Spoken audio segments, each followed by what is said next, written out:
What is crack-a-lackin' hardwood knocks, listeners and watchers? I am Dan Valley coming at you with basically a news and rumor roundup. It seems like we have something to talk about. Nothing's happening with the Jazz, so we won't even touch upon them, not even a little bit. We will, actually. Donovan Mitchell stuff. Before we get started, though, please, pretty please, with sugar on top, if this is your first time listening to us, consider throwing us that permanent subscription on YouTube or subscribe to the podcast wherever you consume your podcast. We are available on all your podcast players. It helps us out a ton if you can throw us likes as well, comment on the videos, throw us reviews on Spotify and Apple as well, even if you're not using them. And again, if you're watching this on YouTube, please consider throwing us that subscription. Let's really continue to build up the community. We have a very lofty subscriber goal by the time next season starts, and we would love it if you could help us hit it. We don't take ourselves too seriously around these parts, and it's mainly me, and I'm a clown, so I don't take myself too seriously. And I try and do as thorough and entertaining a job as possible of covering the entire league at large, which brings us to, there are other notes aside from this. We will talk about some other teams and other players, but the big news rumor nugget of the day is Donovan Mitchell maybe on the block in Utah. Woj essentially reported that Danny Ainge, CEO and alternative governor, how's that for a title, of the team, is no longer shutting other suitors down when they call about Mitchell. And they had called, obviously, in the wake of Rudy Gobert being moved, and I'm sure also beforehand, because teams are constantly having discussions, and we know about maybe 1% of the talks that actually happen when you really get behind the scenes and know like what's being exchanged and what scenarios are at play, and just all the different balls that are in the air there. So Donovan Mitchell can apparently be had for the right price. That's not really shocking because, as Justin Zanuck said, the Jazz aren't looking to trade Donovan Mitchell per se, but that nobody is untouchable. Look, when you view this from the Jazz perspective, there were a bunch of Jazz fans in our YouTube comments and on Twitter that said, no, they're going to rebuild around Mitchell. That was the report. That was like just never going to be the thing. And I'm not even saying they'll 100% move Mitchell before the season. I think what drove up the asking price for Rudy Gobert was the fact that the Jazz were okay not moving him. And when we look at these offers, what they got specifically for Rudy Gobert, roughly $2 trillion first-round picks, or the equivalent, however you want to value those. If you don't see a second team or a third team or another suitor that was going to as aggressively go after Rudy Gobert, you might just decide, well, then Minnesota overpaid. Maybe Minnesota did overpay, but if you thought that the Jazz weren't going to trade Rudy Gobert otherwise, it wasn't a matter of, oh, the Hawks went after them with this offer, or I don't even know what other team would have, or the Charlotte Hornets went in with this offer, or the Blazers tried to do this. It could have just been a matter of the Jazz were going to keep him. They were prepared to run it back or to at least keep Rudy Gobert. It's going to be the same story with Donovan Mitchell. Now, he is really good. He will improve their record a great deal if they keep him.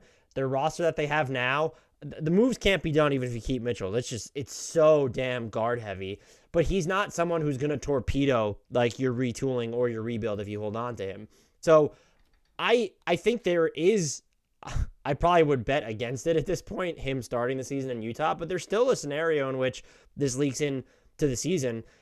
But to have discounted it or dismissed it altogether before now, just because that's what the Jazz were saying, or that's what was coming out via Woj and some other reporters, it's just like, that's not how this works. And the writing wasn't just on the wall. Like, the Jazz said it themselves in the move with Rudy Gobert, that they were open for business, that they were going to try and enter a different era. There have been rumblings for years that Donovan Mitchell wouldn't stay in Utah long-term anyway. And so looking at his contract to see that there are only 3 years left, the trade request territory, I'm not saying it would have came, or maybe it came already, if this is why this whole thing is out there. But my point being, once you get to 2 years left before free agency, unless you're Kevin Durant, apparently, like, that's when you sort of enter these trade request territories. And that's something the Jazz had to think about. Maybe, look, the stuff with Mitchell and not liking Utah could be overblown. I don't think the stuff with him and Rudy Gobert is necessarily overblown. I don't think the concerns about the Jazz's chemistry last year were overblown overall. But there are elements of this entire story that have been exaggerated. And so I'm not saying Utah is the shittiest place to play or is a crappy organization. I think the organization has proven itself. It could not get over that hump, but they did a really good job of developing some guys, including Rudy Gobert, finding Donovan Mitchell, Royce O'Neal as well. They made a couple of all-in trades when you look at Bojan Bogdanovic, and when you also look at Bojan Bogdanovic was through free agency, but you get my point. Trading for Mike Conley, that proved to be not enough, and then maybe they didn't go in hard enough after that with what limited assets they have. The organization is, look, I thought that this era of Jazz basketball, it's over. I think it's over. I mean, Rudy Gobert left. It's over. It's disappointing, but only because those expectations of something greater existed to begin with. I, however, respect this idea that they weren't quite in the middle, but they were sub-contenders, and they clearly want to be something more. And so if you're allowing yourself to entertain offers for Donovan Mitchell, you are at least providing clarity, chasing a separate direction, and that's something that I can respect because there are teams that time and again have failed to do that. I think you can point to the Knicks as one, and this is not a Knicks for clicks situation. The Kings, for sure. The Charlotte Hornets might be the epitome of chasing mediocrity in the NBA. So I think this is the right move if the Jazz weren't going to go all in on other moves. And this is to say, what other moves were there for them to go all in on? You can prioritize cap flexibility moving forward. That's just not, it wouldn't have meant a lot to begin with. Free agents were never flocking to Utah in droves. And also players aren't leaving in free agency anymore. It's happening via trade or you're finding stars in the draft. And also the trade market right now, aside from Kevin Durant, like who is the best player that is realistically gettable? Even just dig deep and think about who we're not talking about. Is it, John Collins, but we've talked about him a bunch. Is it who? Is it people are going to, if it's OG Anunoby, and I don't think the Raptors are as quick to want to get rid of him as people think, that's also kind of a problem because he's someone who makes your team a lot better. OG Anunoby is fantastic. But if you go and make a consolidation trade for OG Anunoby, is Donovan Mitchell, OG Anunoby, whatever's left over, is that still a contender? It's still the basis maybe for a longer-term vision, but you're still prioritizing the longer term. So, I respect the decision that the Jazz seem to be making here. I also don't think it's a coincidence that this came out right when the Miami Herald reported the Heat were doing everything within their power to get Kevin Durant. It was just sort of to reshift focus to, Donovan Mitchell's out here too. You can throw your best offers on the table, and that just might be a matter of what this is. By Danny Ainge and co. So I think the Jazz, by moving Donovan Mitchell, I ultimately think they're making the right decision if and when that move actually happens. And I do think it's safe to say it's fait accompli. Now, maybe it doesn't happen right away. Maybe it doesn't even happen leading into next season. But now that it's out there this much, that Woj phrased it and reported it the way that he did, it feels like this is the end. And it kind of felt like that for a while, but this is more so confirmation. Now we get into trade destinations for Donovan Mitchell. And there are all the obvious candidates. I think the two that will stand out the most, and so let's hit them. Let's begin with the Miami Heat, who are just going to be involved in every star chase until the end of time. They do need another half-court creator. Donovan Mitchell, they have the defenders in Jimmy Butler and Bam Adebayo to make up for him. Even Kyle Lowry, if we're assuming they keep him as part of the deal. And it's a lot easier to get to Donovan Mitchell's salary, which is $30.3 million, about 30.4 this upcoming season, than it is for Kevin Durant's salary, which checks in at 44.1. So you could feasibly, it's Hero, it's Robinson, and then all the salary filler that you can cobble together. You will be able to get there theoretically, I think, without using Kyle Lowry if you don't want to. Still, the framework is it's Tyler Hero salary filler, because even if Lowry's involved in this trade, he's probably going to a third team. And it's why would Utah have any interest in him, just given the direction that they're going? But the framework is Tyler Hero, Nikola Jovic, and you could talk about Strus, Gabe Vincent, but I'm talking meat and potatoes of this deal. Tyler Hero, Nikola Jovic, and then you're just giving away your draft for however many years that you can. And if they have the 2025 pick owed to OKC under conditions, maybe you can negotiate that so that it's unprotected and that it will convey, in which case you can do your 2023 pick, a 2024 swap, your 2026 swap, a 2027 pick, a 2028 swap, and then a 2029 pick. And so it's control over 6 first-round picks eventually, unless I just did my order there wrong, which no, I didn't. You're talking first in 23, 27, 29, swaps in 24, 26, and 28. I think that's a heck of a haul. If you're Utah, I do believe you have to consider that Tyler Hero is about to be paid. The way that restricted free agency works, while I may not be the biggest fan of it overall, it does ensure that you could keep Tyler Hero beyond just next season, but you have to be sure that you want him. That's where I think maybe the Heat's best offer runs out of steam. So there is that to consider. Also, for people who are concerned about Bam Adebayo and Donovan Mitchell being on the same team, you can only trade for one player on a designated rookie, like who signed a designated rookie deal. But you can have up to two if you signed one of them. You signed one of them before their rookie scale. You had them on their rookie scale contract and then signed them to that. So you didn't even have to draft them. But as long as they were on your team before their rookie scale was up, you can have up to two of those. You can only have one of the traded players. So yes, I believe Bam Adebayo and Donovan Mitchell can play together if that was a concern for everyone. I don't know if the offer we're lining up, like just came up with, is going to be the best that Utah sees. I also don't really know what to expect from the Donovan Mitchell trade market. You look at the Gobert price tag, and I've been a very staunch believer in Kevin Durant is not going to fetch as much as people think that he is, just given his age and the fact he's only given two teams that he wants to go to. Donovan Mitchell's different. He doesn't turn 26 until September. So we're talking age 26 Donovan Mitchell versus age 34 Kevin Durant. It's not about the players. It's just knowing that he's so much younger. If he wants to be on your team, you're talking about getting the next 6 to 9 years of Donovan Mitchell, which in his prime, like that is a star that can help you win. So that's why I do think that there could be a comparable get here for Utah, unless Donovan Mitchell, unlike what Rudy Gobert did, which contributed to that asking price going through the roof, if he says, well, I'm only going to talk to New York or Miami, and like those are the only teams that I'm going to promise that I want to be there long term. They have 3 years to figure it out, so you can trade for him anyway, and maybe you're more willing to make that dice roll because he is so young. But that is a way that he could drive down his price tag. Just given the way that players are moving now, or that you're acquiring stars, it's the draft itself or through trades. It wouldn't surprise me if we're talking about a haul that seems more illustrious than what Utah got for Rudy Gobert. The other obvious team here is the Knicks. Tony Jones of The Athletic, friend of the podcast, reported that everyone, league sources, expect the Knicks to be involved. I would concur. Donovan Mitchell was kind of circled as one of their primary targets long-term once Leon Rose came aboard. It was him, Karl Anthony Towns, and Devin Booker at the time. That did not work out so well for them with Devin Booker and Karl Anthony Towns. The Knicks do have a crap ton of draft picks, and the way they work out, they could get creative early on to where they're sending out their own, because if you're a team and because they own like picks from Dallas and Detroit and Washington, they're protected, you're going to prefer Knicks picks anyway. You can get a little creative because you're New York, and you can trade your 2023 pick, your 2024 pick, and your 2025 pick. You can trade all your own first in that regard.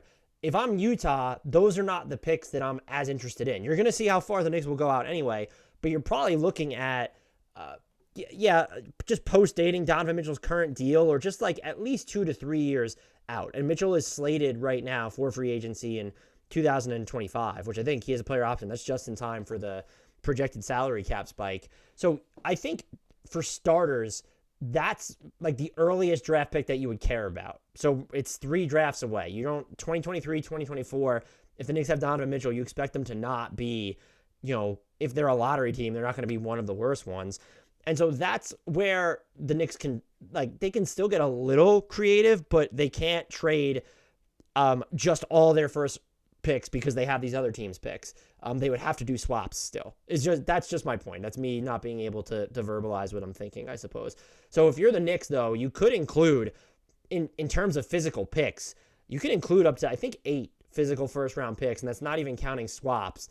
You do have a host of intriguing younger players, RJ Barrett being the top one, Obi Toppin, Cam Reddish, Manuel Quickley, Quentin Grimes, Miles McBride. So you do have a lot of different offers that you could build.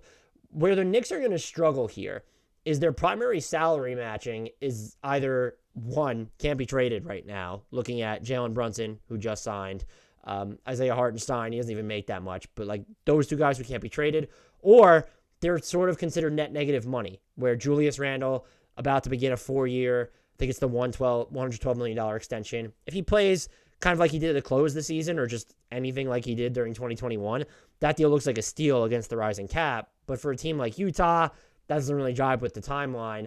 Evan Fournier, 2 more guaranteed years at about $36.9 million.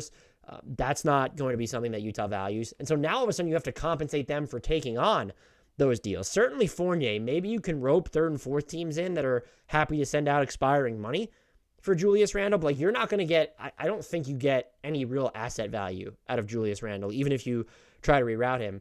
And so then it becomes very tough to salary match. You're looking primarily at, okay, Derrick Rose on expiring deal. He could become a member of the Jazz again. He has a team option in 23-24 for anyone who's wondering. That's $14.5 million. Then there's RJ Barrett, who's making $10.9 next year. You can still get to Donovan Mitchell's money without including RJ Barrett. It's Obi Toppin has to be in it at $5.4 million. And then you have Cam Reddish at about $6 million. That almost gets you there. You're talking about, let's say $12 million there on top of Rose's 14. That's $26 million. That's probably even enough to do some quick math here. And if it's not, you're going to fall just short. And that's where it is enough to get you there. Now, that's not the primary. That's not all you're going to be sending out anyway. I would imagine that the Jazz, if they're not going to get Barrett, you're definitely getting 2 of Quickly, Grimes, and Toppin. And so you might be using Toppin and Reddish and Rose as your primary salary matching tools, but then one of Quickly or Grimes will be in there. If I am the Knicks, I'm including as many picks and non-RJ Barrett prospects as it takes just to keep RJ Barrett. I think he becomes really important if you want to survive defensively while playing Brunson and Donovan Mitchell a ton of minutes at the same time. I want to make it clear, too, that Donovan Mitchell was really good at basketball. I would just prefer to see him as on a team where that he's going to elevate them to contention or make them a title favorite. He doesn't do that for the Knicks. And that's just been sort of my qualm with the Jalen Brunson, is it feels like, I don't want to say this would necessarily be the Melo trade all over again for the Knicks, but it feels like they will have jumped through all these hoops, given up all this flexibility, or gone all in, because fuck flexibility. That's fine. Whatever. I'm cool with that. But they will have gone all in on a core that tops out as what? Like the 4 seed in the East and maybe never makes a conference finals. I don't know what happens 4 or 5 years down the line. Donovan Mitchell's still so young. But if you're giving up that much draft equity, you're in trouble. So, you're not going to be able to make all these other moves moving forward. Maybe you believe that free agents will eventually start moving around again and they'll want to go to New York, but that's been a belief for years, and it really just hasn't panned out.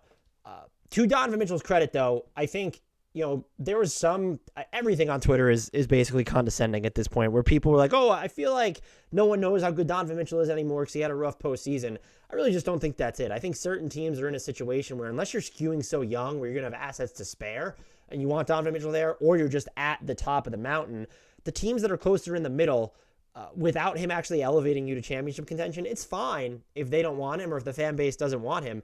I will say, this is someone who can be the driving force of an offense, including in the postseason. Like this past year, things got rough, but we've seen him have big postseason moments in the past. Even let's look at this regular season. He's never been the most efficient offensive player, but he has improved his off the dribble game shooting a great deal while he's been in the league. And the shot selection can be a little bit iffy, but a lot of it is kind of born from necessity. When you looked at Utah's roster, you were going to rely on Mike Conley or Jordan Clarkson to create off the bounce if it wasn't him. And the volume, the clip that he shot relative to the volume that he cannibalized, whatever you want to call it, put him in some pretty good company. He shot 35.6% during the regular season on off the dribble threes. Here's every player who shot as well on off the dribble threes while taking at least 5 a game. Luka Doncic, Trae Young, Steph Curry. That is it. Jason Tatum was below 34%. James Harden was below 34%. Those are all better players than Mitchell, but he is a level of shot maker that is incredibly valuable. And so I'm not going to fault teams if they do go full bore after him. And I think he's someone who has the potential to actually not suck on defense. And maybe just being in a different situation revitalizes him, where we saw Devin Booker improve a bunch on the ball once his team got better around and was playing for something. Maybe Mitchell just wants a change of scenery. Still, I do think Donovan Mitchell is a spectacular player. Do I believe if you're a team like the Knicks in the middle, firmly in the middle of the pack, that you should give up the kitchen sink and more to get him? No. I think if I was to set sort of a limit, I would rather see him on teams that are further away just because they technically have more flexibility when you look at the range of outcomes with their younger players. When you go to the Knicks, it's sort of like that's why you need RJ Barrett, because he is that potential star mystery box. Also, if I'm Utah, RJ Barrett's really good, but he's about to get paid. And do you want to reinvest? He's extension eligible now, restricted free agent in 23. Do you want to start off your rebuild by funneling a bunch of money, what will probably be a 9-figure, a near max, if not a max deal into him? Maybe you don't care, but that would be a weird or bizarre decision. I would understand if you prioritize draft equity more, especially if it's just controlling the Knicks draft picks moving forward. You know, having just a chunk, the majority of both the Knicks and Timberwolves' draft futures, historically, that would prove to be an incredibly smart decision. So I do think the Knicks package, even without RJ Barrett, can be super attractive. They can load it up with first-round picks. Without RJ Barrett in it, it does sort of lack the luster of the immediate oomph, where I think even if Miami is including Tyler Hero, like having that element of it, that's what RJ Barrett brings to the table for them. Another team that I've seen mentioned a bunch, I wouldn't say, I agree with it, Toronto, just because they could use another half-court shot creator. They have the rangy defenders to make up for any shortcomings on Mitchell's behalf. Fred VanVleet is so good on defense that you can play the Donovan Mitchell, Fred VanVleet backcourt size that you're giving up, be damned. I think what becomes an issue here is you're not giving up Siakam or Fred VanVleet in those trades. Neither of those, maybe Siakam would intrigue Utah, but like if you're rebuilding, which is what you're doing if you trade Donovan Mitchell, those aren't guys you're going after. You're not giving up Scotty Barnes for Donovan Mitchell. It's just, one, you do still have to worry about him leaving in a shorter span of time than you would with KD. It's just that he is younger. Unless he says he loves Toronto, like that's where he wants to be forever. Even then, I just wouldn't, I don't know if Donovan Mitchell has top 10 player potential. And I know some people watch Scotty Barnes and don't think he's that. I've watched him and that's what I feel he is. And so if I value him like that, I'm not giving him up for Donovan Mitchell. Then where it gets iffy, you're saying, okay, well, so you have to give up Anunoby and Trent. And like that kind of loses some of the appeal because someone like Anunoby would be tasked with covering up a lot for Donovan Mitchell defensively. You don't have to give up, in theory, Anunoby and Trent. It would definitely cost you Anunoby because I think Utah needs that like immediate sheen. But you can build a deal with Anunoby's salary or Gary Trent Jr.'s and then just load it up. You have salary filler. Kem Birch can help get you there. Precious Achiuwa, Malachi Flynn. That might just get you to that point. Even just look, Kem Birch at 6.7. Let's use OG Anunoby here at 17.4. You're at $24 million already. Yeah, you can get to Donovan Mitchell with 3 or 4 players and only give up one of Anunoby or GTJ and then load it up with picks. That's not an option I would dismiss if I were the Raptors and Donovan Mitchell's open to staying. Again, I know his shot selection is iffy, but you put him just on sort of this team where there's a lot more other shot creators around him than he has in Utah, and that's not to dismiss Mike Conley or Jordan Clarkson, but VanVleet and Siakam, and then let's say they still have GTJ and Scotty Barnes, like that's just a different level of talent and depth when you combine it. So I like the Raptors as a Mitchell destination, but I'm not giving up Scotty Barnes, and I'm not giving up both Anunoby and Trent to do it. I think that detracts from it a ton. Ideally, maybe because you don't think Donovan Mitchell is worth like the full draft boat on his own, if the Jazz were just like, yeah, we'll take control of your draft and just give us GTJ and then the rest of the salary filler. I don't know how confident I'd feel about that if I'm Utah, just because Toronto is such a well-run organization. Still, that is something you could look at. Some other teams that I think deserve to be mentioned here. Cleveland, I would love to see Mitchell playing with Garland and Mobley. And so what can you build where you're willing to uncork or untether everyone except those guys plus any picks that Utah would want?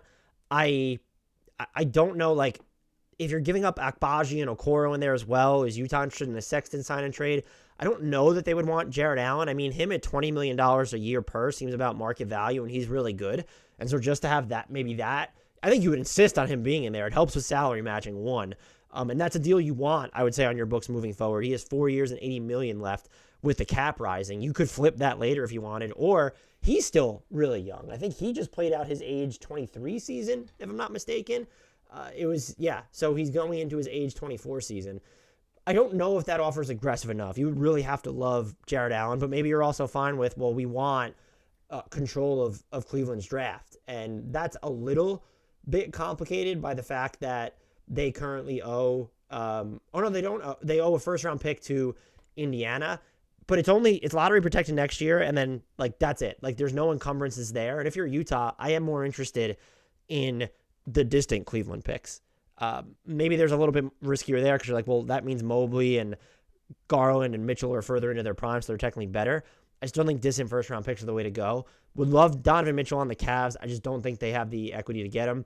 Ditto for Dallas, who definitely doesn't have the equity to get him. It's just, you could throw every first round pick possible on the table, and we're looking at a 24 swap, a 25 pick, 26 swap, 27 pick, 28 swap, and a 2029 pick. And then take your pick of salary filler here. I mean, they have THJ, Spencer Dinwiddie, Dallas Bertans, Christian Wood, Dwight Powell, Reggie Bullock, Dorian Finney-Smith, Maxi Kleber. Dorian Finney-Smith, if you could get him. At that point, though, I think they need more tangible assets, more actual player assets than just their picks. I think there needs to be a balance struck here where there's even at least one centerpiece, tangible centerpiece, one player centerpiece, or a collection of players that can at least amount to that, even if the picks are sort of the featured event of any proposal. I don't think Dallas could get there. Would love him in Dallas, though, next to Luka. Would also have loved Jalen Brunson in Dallas next to Luka, in case anybody cares. I thought about Detroit would be super interesting, just putting him next to Cade Cunningham. And how much would you actually need to give up in addition to Jaden Ivey if you're making this deal? They're just not. I can't picture them going all in like that. I do think Mitchell Cunningham would be a fantastic duo. And if you are allowed to keep Jalen Duren as part of that deal, or at least, and Sadiq Bey, if you're able to get away with that, Jaden Ivey, and then the pick special, maybe the Jazz have interest in Isaiah Stewart. Isaiah Livers has been blown up in Summer League. I can't picture Detroit wanting to get involved there. I thought about Indiana for a minute, but just you're not going to give up Benedict Mathurin now. And to keep you, Jazz would insist upon Halliburton, and you're not giving him up. But just between having Benedict Mathurin and Chris Duarte, and then giving up control of your draft maybe, and do you want Miles Turner to a third team? Are there more assets going there? I would love to see it. I just don't see the Pacers getting involved. And I'm just going through teams where I could see a fit that have been talked about. Both LA teams are out of the question here. Sorry, Lakers fans. It's just Russell Westbrook and 2027 and 2029 first plus 2 swaps aren't getting you Donovan Mitchell. I saw some people mention the Grizzlies. I can't get there. Even if they can get there with a package, you're not going to give up John Morant, of course. I just feel like the team loses a lot of its appeal if you're giving up either both Desmond Bane and Zaire Williams and then all his picks. Even if then are you going to give him Jaren Jackson Jr.? Is that someone the Jazz even want, given his current injury and that he's already been paid?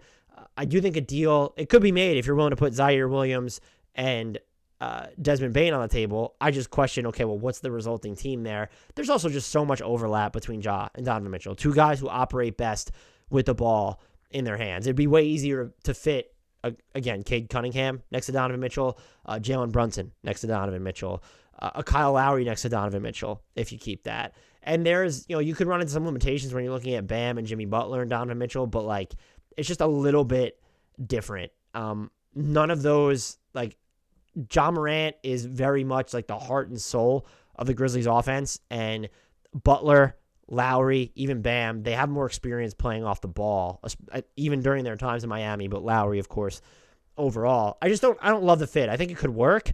That's probably not the move I'm making. It would be if a Donovan Mitchell, if it was Brandon Ingram, I'd feel a lot differently. That's probably the best way to frame it. We've already talked about Miami. Milwaukee can't get involved. I don't know why Utah would want a distant first-round pick and then Drew Holiday or Chris Middleton, who is injured at the moment. We'll actually get to him.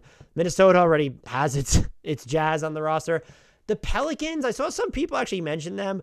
I'm not a fan of it. I just think, you have Brandon Ingram, you have CJ McCollum, you have Zion Williamson. You have enough shot creation from a standstill on the run. You're fine. If Jonas Valanciunas as well, Devontae Graham. I don't think you go all in for this. It's different. if it's Kevin Durant or if this type of player is sort of a wing or someone who allows Zion to shift to the 5, but he provides enough help rim protection where Zion doesn't have to. Donovan Mitchell's not that, and so this doesn't feel like the all-in type of player for them. The Knicks we already went over. We're about to get to some of my favorite teams, which are off the beaten path, and I think I like Toronto more than most, but I would love to see OKC go in with you. We will... Chet Holmgren, Shai Gilgeous-Alexander are bolted down. What do you want?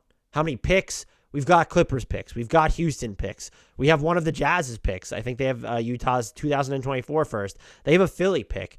They have Josh Giddey. They have Alexei Pokusevski. They have Darius Baisley. They have both Jalen Williamses. Can't move Lou Dort at the moment. If they wanted to, look, Lou Dort, Donovan Mitchell, Shai Gilgeous-Alexander, Chet Holmgren, insert 5th player to be named later. Might need a little bit more shooting there, but my God. They won't do it, is my point. But that's a team. I look at the Thunder, or the next team I'm about to mention, which shout out to, I want to say it was Demos Quoll or Darkwing Duck on our Discord. Maybe one of them mentioned it, that the Magic would be a great destination.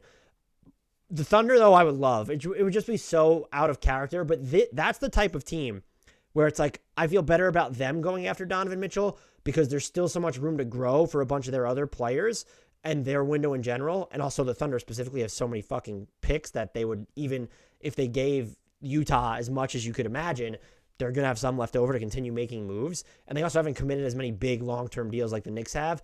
I feel better about a team like the Thunder going after Donovan Mitchell than I do the Knicks. You do have to factor in the politics of it all. Does Donovan Mitchell want to stay in OKC, which is in part why it'd be tough to imagine them making a trade like this. The Magic would be so interesting. I just don't know where you start your offer. There's picks, and you have Chicago's 2025 pick. You have 2023 pick and Denver's 2025 pick. And then you have all your own picks moving forward. The tangible assets here, would you include Jalen Suggs and Franz Wagner? What you're not getting out of this deal without including one of them. I think I would include either of them. I love Jalen Suggs. I believe I'm probably higher on him than the consensus. I feel like he had some, an ankle injury last year, and then they saddled him with a ton of on-ball control. I think he's going to have a really good sophomore season, in part because Paolo Banchero is there. But can you build an offer where Paolo Banchero is no, and if we're giving you both Franz Wagner and Jalen Suggs, like, you're not getting a ton of draft equity. But if it's one of those guys and a bunch of draft equity, maybe the Jazz have some interest in Jonathan Isaac. Just his contract is a lot more team-friendly now with a non-guarantee. And if he hits, you have a real asset on your hands. And they have sort of those, I'll call them like a lot of the Knicksian mid-end assets, where it's, if the Jazz are interested in Wendell Carter Jr. Wendell Carter Jr. is probably better than any non-RJ Barrett prospect on the Knicks. Although I think I'm falling irrationally in love with Quentin Grimes, if anyone cares about. You have Chuma Okeke. I don't think Cole Anthony would have a ton of value to the Jazz. Maybe they would value Markelle Fultz a little bit. They have Devin Kennedy as well. So, there are ways they could go. But if the framework is, there would be some overlap with Suggs and Mitchell. Ideally, I would bolt down Suggs or I shouldn't say ideally. If I'm the Magic, I'm starting with Banchero and Suggs are off limits. Take your pick of everyone else, and we'll try to figure out, and then we'll do the first round draft equity, real picks and swaps to make it work. If the Jazz insist on Suggs, and I'm not giving up both him and Wagner, I don't know that I could do it, unless, again, the draft equity really isn't that cost prohibitive. Maybe that changes it a little bit. Donovan Mitchell is that good, though, where I believe if you put him on a team like Orlando and he's there for the long haul, like you give this team the 2 or 3 years that they have with him, there's a legitimate force there. And I'm a huge believer in Paolo Banchero. Doesn't mean much coming from someone like me. He was my consensus top prospect, and he looked a part of it in Summer League. Again, that's a team that would be so out of character to do this. Philly would be fun with Harden and Mitchell. I just don't know how you get there. You can't even trade your 2029 first round pick technically, unless it's conditional upon 2027 conveying to Brooklyn, which is conditioned upon the 2025 pick going to OKC. So you're talking about one future first round pick, and yeesh. It's just and then Tyrese Maxey and then salary filler and Matisse Thybulle. I don't think that does it. Are the Jazz in love with Jaden Springer? There are swaps that you could include there. So, I mean, hooray for that. The package just doesn't, I think it falls well short. It would depend on how much the Jazz value Maxey. Do they think that he's going to be a better player than Donovan Mitchell? Because then that's where things would get interesting. But like Maxey, Harris, Tybal, and there'd have to be other salaries coming back from Utah just because Harris makes so much money there. And then 1 first-round pick and swaps is really what you can give up at this point. That's not really doing it for me, to be honest. So that's where it would be you could do a 2024 swap, and that's the only swap you can even guarantee. So, that's you can do conditional swaps, I suppose, but that offer, it would be built entirely around Maxey, and I just don't think that's enough given the level of player Donovan Mitchell already is. I do think Tyrese Maxey, of all the assets we mentioned, or players, excuse me, I really apologize, with the exception of maybe Jalen Suggs, but I'm going to say no. But with the exception of Scotty Barnes, Maxey would be the single best asset that could realistically be involved. The difference is, the Raptors aren't giving up Scotty Barnes for Donovan Mitchell. If you laid out the framework of it was basically Maxey and then whatever else you can give up for Mitchell, I think the Sixers do it. So there's a chance that looking at like actual realistic negotiations, forget what I said about the Pelicans, how you feel about Mathurin, or if you thought they're not going to include Haliburton, just realistic teams that could be involved. Maxey's probably the single best player, young player that or even player in general. I mean, like what other big season name is a team giving up for Donovan Mitchell? There's a chance that he is that singular best player available in a Donovan Mitchell trade package. The Sixers just don't have a way to flesh the rest of it out. Phoenix, not happening. They have Devin Booker and Chris Paul, and they're going to be so involved in the KD sweepstakes. Simons and Lillard are already in Portland. Sacramento with Fox already there. Are you using Fox to try and get Mitchell and then giving up a bunch of firsts and Davion Mitchell to have Mitchell and Sabonis? That team doesn't fit. The Spurs are not on that timeline anymore after trading DeJounte Murray. I mentioned the Raptors. The team that I kind of like, Washington. You just re-signed Bradley Beal. Like maybe it's time to take that swing. This would either need to be a bunch of separate transactions, or you could just wait until I think it's September 6th when Monte Morris and Will Barton can be aggregated in trades. But like if you're looking for salary ballast, Will Barton, expiring deal. You have Kyle Kuzma. That's not salary ballast. Like let's actually go through the assets. Monte Morris, an asset on his current deal. Sorry, like not someone you view as the centerpiece. Kyle Kuzma, expiring contract because he has a player option, but has real value. Denny Avdia, who I think could be one of the 5 best players, like prospects that would be available in a Donovan Mitchell trade. You also have Daniel Gafford, if the Jazz are looking to sort of plug some center needs. And then you owe your 2023 first to New York.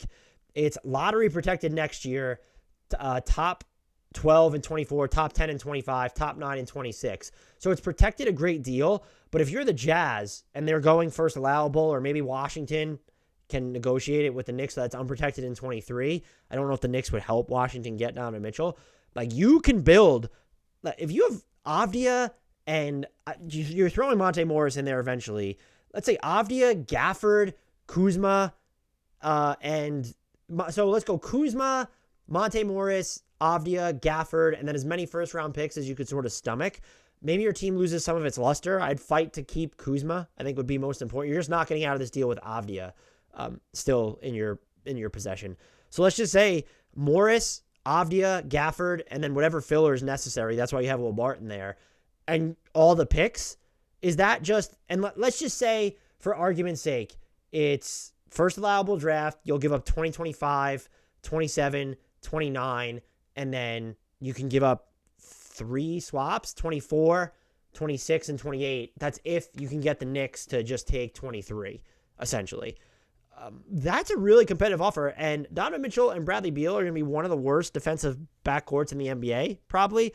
But I think Mitchell can get better. We've seen Beal have better defensive seasons than the past 2 years. Having Kristaps Porzingis behind them, if you're able to keep Kuzma, like there's something there. I don't know what you top out as, but you've kind of consigned yourself to topping out as mediocre anyway, just by giving Bradley Beal a no trade clause, a trade bonus, the full 5-year max with a player option on the 5th year.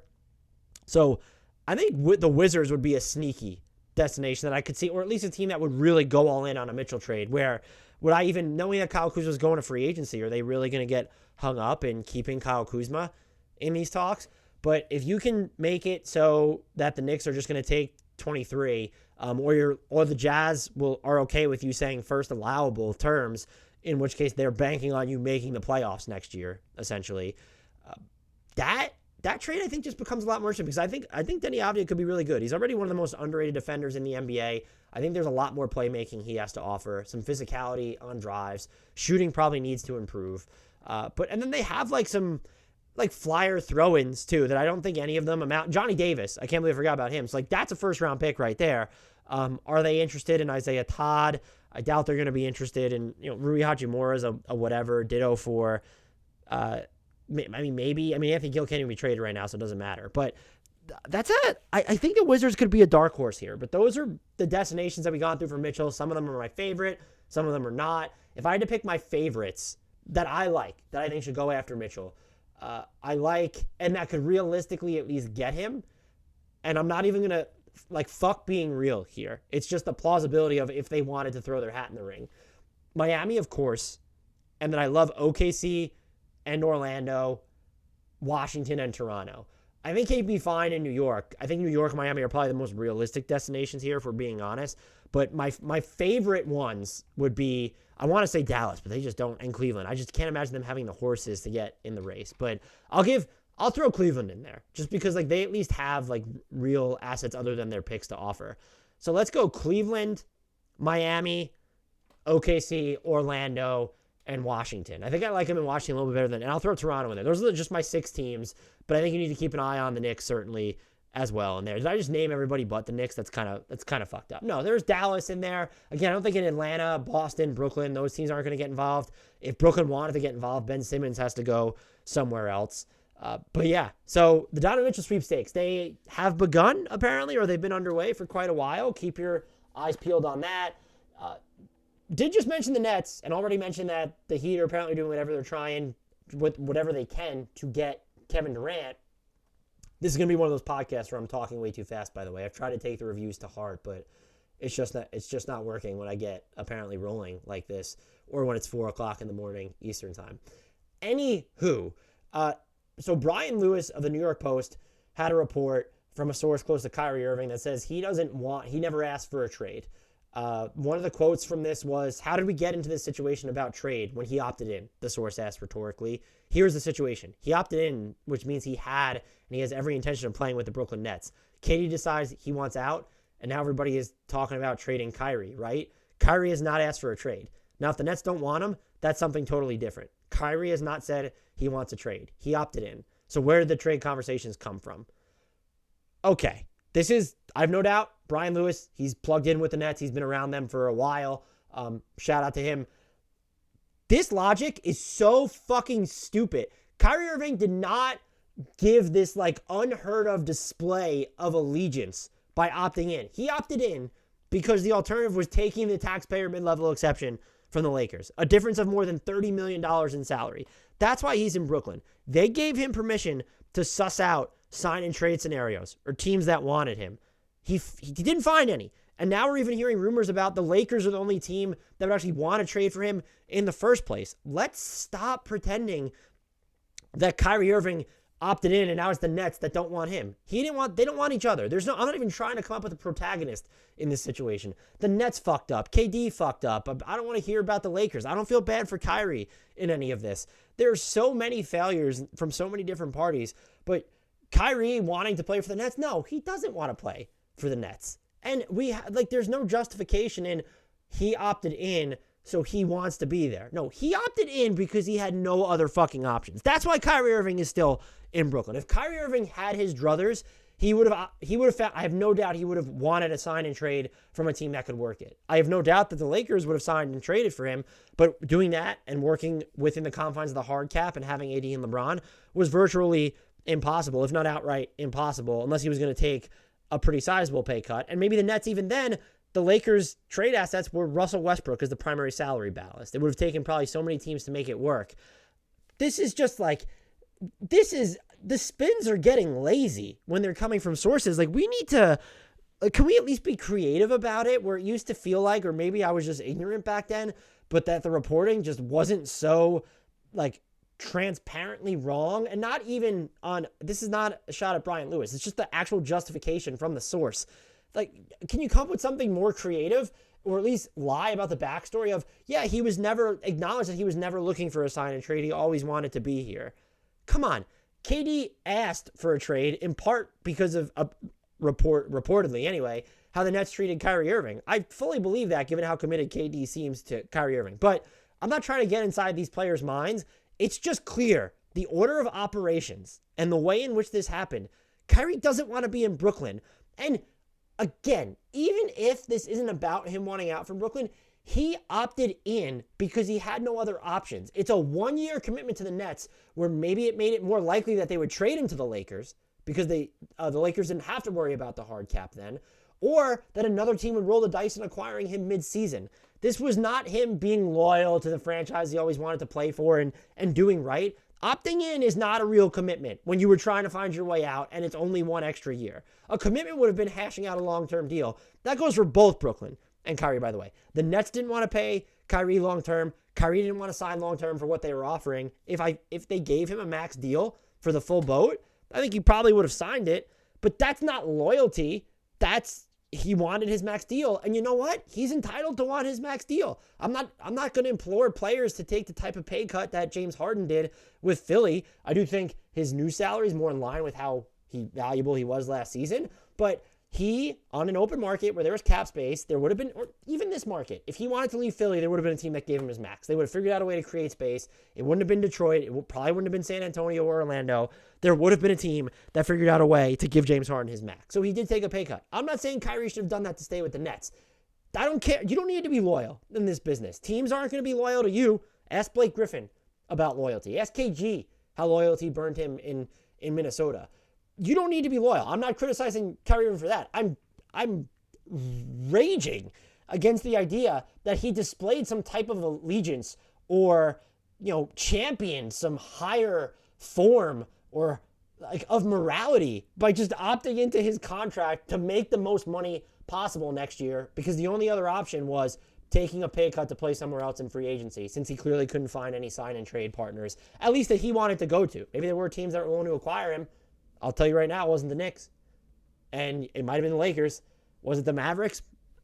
Probably not. Who knows? But did he want to go to any places that were willing to pay him, insofar as those even existed? I've had enough of the Kyrie Irving news cycle in general. He is so... Dan Le Batard had a conversation about how... Dan Le Batard is just one of the best people in this business when you're talking about people who, one, are able to verbalize what they're thinking, but I just have so much respect for him. He did have something a few weeks back, I think, on how some of what the stuff Kyrie Irving has said holds weight and it gets dismissed because of everything that's happened. I don't think that's unfair to say. I think it would be unfair to dismiss when Kyrie has made good points. The Disney bubble being one of them, when he was talking about social justice, racism, all that. But we also don't, it's easy to separate like what's just like fucking wild and obscene and annoying and insufferable, like his stance against the vaccine, or the fact that he is now submarined the third team and it was eminently avoidable in this situation. Even if you thought it couldn't be avoided in Cleveland or Boston, even though it probably could have. Young player makes mistakes. Like, this was just remarkably avoidable. No, I don't have patience for that. And I don't have patience for like some of the bullshit he spews where it feels like he wants to be this. I have no doubt that he's a smart guy, but like your faux curiosity or intellectualism, like these decoded tweets that you need to get that tool out of a cereal box to look at, and you can kind of see what the message is and it still doesn't make any fucking sense. It's like a horoscope tripping on acid, and it's like being in a rocking chair. Like you're just sitting there doing something, not going anywhere. That's what it feels like reading Kyrie Irving Instagram captions or tweets. So the whole Kyrie net situation, it's on everyone. It's not just Kyrie's fault, but we need to dismiss this narrative that Kyrie opted in. Yeah, he was prepared to play for the Nets. That wasn't his first choice. And you don't get to respin the narrative now because the Nets have decided, I would argue inexplicably, you turned over control of this organization to KD and Kyrie years ago. You should have stuck with that route. If you weren't prepared to stomach it, then you shouldn't have signed him in the first place. But everything from letting Kenny Atkinson leave to starting DeAndre Jordan over Jarrett Allen, like to going all in for James Harden and then having to move James Harden, like you have kowtowed to these players. Kevin Durant, who is the type of transcendent player who, if that's the type of say he needs to have so that you can have Kevin Durant, I get why you give it to him. I'm not gonna fight back against it. But if you didn't want to do that, there's no, admirability in coming to that decision 3+ years later, and now you have to tear it down. So this is not just about Kyrie Irving, but this idea that Kyrie Irving wants to be with the Nets, really just laughable. The last news note I wanted to cover, actually 2 Bucks news notes here. Pat Connaughton signed a 3-year, $30 million extension with the Bucks. I apparently had no feel for this year's market, and I'm getting increasingly worse at having a feel for what players are going to get paid.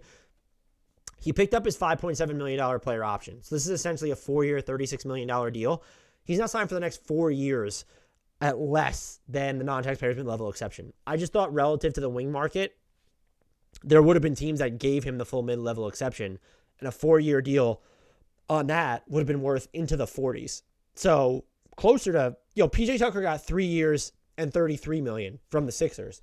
Pat Connaughton got 4 years and $36 million from the Bucks. That's just, PJ Tucker has proved himself over again, but Connaughton's younger at 29, so this is going to take him through his age 33, might be his age 34 season at this point. I think he just wrapped up his age 29. I'll double check as I'm recording that. But he came super valuable to the Bucks, even before the Khris Middleton injury. Just someone who can play defense. He's only 6'5", but he's going to give you actual wing defense. Shot the 3 ball really well the past few seasons, but last season specifically, 39.5% on 5.7 attempts, 60.5% of his twos. There is some really explosion to his game if he's going to go downhill or even just around the basket.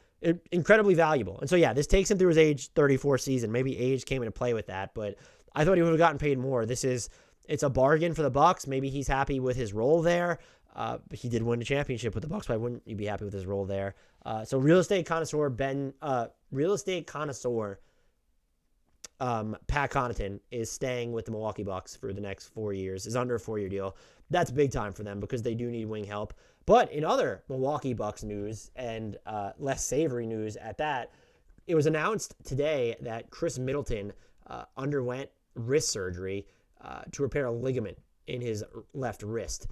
This comes after he had I think it was the left knee injury during the playoffs that caused him to miss the rest of the Bucks postseason. And look, if they have him in that Celtics series, there's a real chance that maybe the Bucks are champions right now, or they were at least the team that was repping the East in the finals. So, it was a left knee sprain for Middleton. This sucks. They did say that they anticipate him to be ready around the start of the regular season. And so you're talking about someone who it doesn't sound like he's going to be available for training camp. He's coming back from a knee injury, now a wrist injury, going to turn 31 in August. His is a game that should age well anyway. There's no long-term concern there.